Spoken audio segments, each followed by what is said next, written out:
जंतर मंतरवरील आंदोलनात सरकारला जाब विचारणारे कॉक्रोचचे सदस्य सरकारने नीट बाबत कारवाई करून देखील केंद्रीय शिक्षण मंत्री धर्मेंद्र प्रधान यांच्या राजीनाम्यावरच गोंधळ घालत राहिले। पण आंदोलकांनी पोलिसांवर केलेला हल्ला, पंतप्रधान नरेंद्र मोदी यांच्यासह अनेक ज्येष्ठ नेत्यांना वापरलेले कुणालाही असभ्य वाटतील असे अपशब्द यावर मात्र कॉक्रोचच्या सदस्यांनी मौन पाळले। आणि हेच कॉक्रोचचे जे प्रमुख आपशी संबंधित होते यावर पण उत्तर कुणीही मागितले नाही। एकूणच लोकशाही पद्धतीने नरेंद्र मोदींना हरवणे शक्य नाही म्हटल्यावर आता देशात अराजक माजवण्याचा हा प्रकार, त्यातही भर म्हणजे आता समोर आलेली नवीन माहिती, पोलिसांच्या वेशात जाऊन पाकिस्तानातील दहशतवादी घुसखोरी करणार होते आणि गोंधळ माजवणार होते अशी धक्कादायक माहिती आता समोर आली आहे। आणि ती पण कॉक्रोच जनता पार्टीच्या आंदोलनात। कोलकात्यात पकडला गेलेला जैश ए मोहम्मद संघटनेचा संशयित दहशतवादी हमीम मंडल आणि त्याची मैत्रीण अर्पिता सरकार यांच्या चौकशीतून हा धक्कादायक खुलासा समोर आला आहे। याबाबत सविस्तर जाणून घेऊया आजच्या या व्हिडिओमधून। नमस्कार, मी अभिनंदन परोळेकर आणि कॅमेऱ्यावर आहे जयेश पाटील। जयेशचा सदस्य असल्याच्या संशयावरून हमीम मंडल याला 2 दिवसापूर्वी पश्चिम बंगालच्या पूर्व वर्धमान जिल्ह्यातील वर्धमान शहरातील पॉश हाऊसिंग कॉलनीतून, तर त्याची मैत्रीण अर्पिता सरकार हिला छत्तीसगडमधून ताब्यात घेण्यात आले। अर्पिताला अटकेनंतर पश्चिम बंगालला आणण्यात आले होते। तेथे दोघांचीही चौकशी केल्यानंतर अनेक धक्कादायक खुलासे समोर आले आहेत। हमीमच्या पाकिस्तानातील हँडलर्सनी तर जंतर मंतरवर जिथे कॉक्रोच जनता पार्टीचे आंदोलन सुरू होते तिथे पोलिसांच्या वेशात घुसून गोंधळ घालण्याची योजना आखली होती। पोलीस बनून सहज गर्दीत मिसळायचे आणि गोंधळ माजवायचा असा हा डाव होता। त्यासाठी हमीमचे पोलिसांचे गणवेश मिळवण्याचे देखील प्रयत्न सुरू होते। यावेळी अशीही माहिती समोर आलेली आहे की काही राजकीय नेत्यांची खाजगी व गोपनीय माहिती मिळवण्यासह त्यांना हनी ट्रॅपमध्ये अडकवून मोठा पैसा उकळायचा असाही दोघांचा डाव होता। विशेष म्हणजे पश्चिम बंगालचे मुख्यमंत्री सुरेंद्र अधिकारी हे सुरक्षा रक्षकांच्या गरडात कोणत्या क्षणी नसतात याची माहिती काढण्याची जबाबदारी सुद्धा संघटनेने हमीमवर सोपवली होती।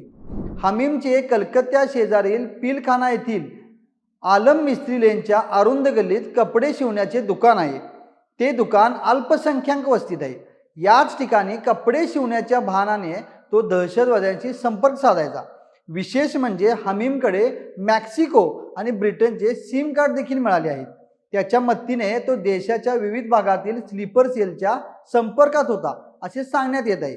हमीमची प्रियसी अर्पिता ही सोशल मीडिया इन्फ्लुएन्सर असून मूळची झारखंडची आहे। ती 4 वर्षापासून इंस्टाग्रामवरून हमीमच्या संपर्कात होती, तर काही महिन्यापासून ते प्रत्यक्ष भेटीगाठीच्या द्वारे संपर्कात होते।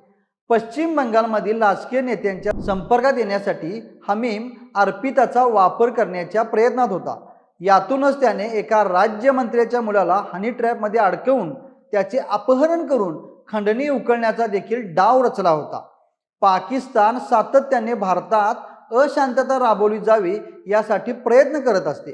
प्रत्यक्ष युद्धभूमीवर पाकिस्तानला भारताकडून सातत्याने धोबीपछाड मिळत असल्यामुळे अशा पद्धतीने आता स्लीपर सेलच्या माध्यमातून भारतात अराजकता माजवण्याचे प्रयत्न पाककडून केले जातात।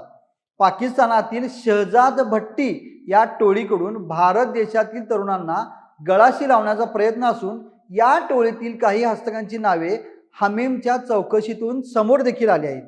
गेल्या 4 महिन्यापासून या सर्वांच्या संपर्कात हमीम होता असेही समजले आहे।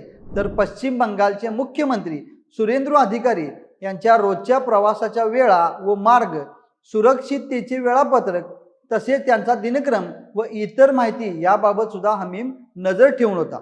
त्यामुळे सुरेंद्र अधिकारी यांना लक्ष करण्याचे आदेश पाकिस्तानातील हस्तकांकडून मिळाले होते का याचा तपास देखील आता सुरू करण्यात आला आहे।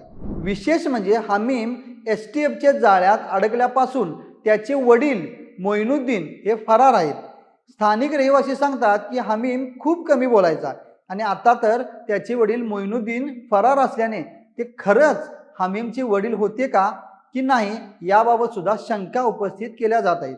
दरम्यान महाराष्ट्र राज्याचे गृहराज्यमंत्री पंकज भोयर यांनी माध्यमांशी बोलताना असे स्पष्ट केले आहे की CGP किंवा इतर कार्यरत संघटनांना फॉरेन फंडिंग मिळते. त्याचा वापर कोणत्या कामासाठी केला जातो? जर देश किंवा राज्य अस्थिर करण्यासाठी काही संघटना या फंडिंगचा वापर करत असतील तर निश्चितपणे त्याची चौकशी करण्यात येईल. मागील काळात नंदुरबार जिल्ह्यातील अक्कलकुवा येथे कार्यरत संस्थेस मोठ्या प्रमाणात फॉरेन फंडिंग प्राप्त झाले होते आणि त्याचा वापर चुकीच्या कामासाठी देखील झाला होता. त्यावर सरकारने कारवाई देखील केली. या सर्वाबाबत तुम्हाला काय वाटते ते कमेंट करून आम्हाला नक्की कळवा आणि महा MTVच्या YouTube चॅनलला सबस्क्राईब करा. धन्यवाद.